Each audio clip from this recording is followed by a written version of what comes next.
with increasing volume of international trade, particularly in area of globalization.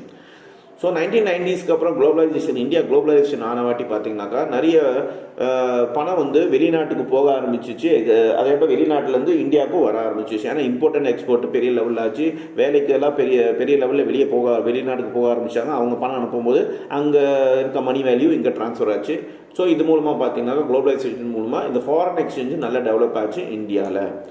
இந்த வேலையும் பார்த்தீங்கன்னா commercial பேங்க்கு பண்ணுது. இப்போ ஃபார் எக்ஸாம்பிள் வெளிநாட்டிலேருந்து யாராவது இப்போ யூஎஸ்லேருந்து யாராவது டாலர்ஸாக இங்கே கன்வெர்ட் பண்ணாக்கா பணம் அனுப்பிச்சாங்கனாக்கா இங்கே ரூபீஸாக கன்வெர்ட் ஆகும். அதுக்கு ஒரு சில சார்ஜஸ் எடுத்துப்பாங்க. ஸோ இந்த மாதிரி விஷயமும் இவங்க சம்பாதிக்கிறாங்க. இப்போ இந்த சர்வீஸும் கொடுக்குறாங்க.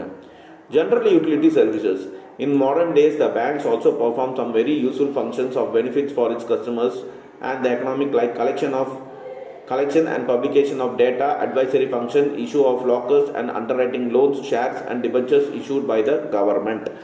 ஸோ இப்போ ரீசெண்டாக சில காலகட்டமாக பார்த்தீங்கன்னாக்கா பேங்க்ஸு இன்னொரு ஃபங்க்ஷனும் பண்ண ஆரம்பிச்சிட்டாங்க. தட் இஸ் சர்வீஸும் கொடுக்க ஆரம்பிச்சிட்டாங்க. என்னன்னாக்கா கஸ்டமருக்கு பார்த்தீங்கன்னாக்கா அவங்க டேட்டாஸ் கலெக்ட் பண்ணுறதாகட்டும், இல்லை லாக்கர் அங்கேயே நம்ம வீட்டில் இருக்கிற முக்கியமான டாக்குமெண்ட்ஸ் எல்லாம் தொலைஞ்சிரும், நகையெல்லாம் தொலைஞ்சிரும் அப்படின்னாக்கா அங்கே லாக்கர் சிஸ்டம் இருக்குது பேங்க்கில். வருஷத்துக்கு இவ்வளோ வாடகைன்னு இருக்குது. அந்த வாடகை கட்டி நம்ம சேஃப்டியான நம்ம பொருள்லாம் சேஃப்டியாக பண்ணி வச்சுக்கலாம். இல்லை லோன்ஸ் ஆகட்டும், ஷேர்ஸ் ஆகட்டும், டிபென்ச்சர்ஸ் ஆகட்டும், இந்த மாதிரி விஷயம் எல்லாமே வாங்கி விற்கிறது எல்லாமே இப்போ பேங்க்கும் பண்ண ஆரம்பிச்சிட்டாங்க.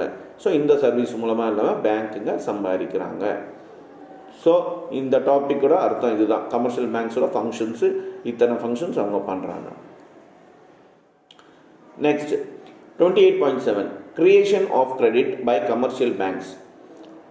Credit creation is one of the most important functions of the commercial bank. Banks create credit out of the deposits that is mobilized by them. Credit creation is also called money creation or deposit creation.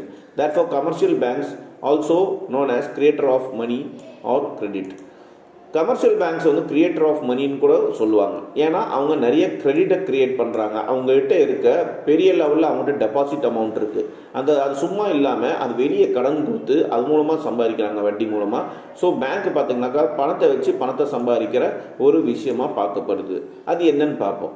The process of credit money creation. எப்படி வந்து அவங்க இந்த கிரெடிட்டோ இல்லை மணியோ create பண்ணுறாங்க இந்த bank அப்படின்னா, money is not created by commercial banks by actually printing of notes or minting of coins.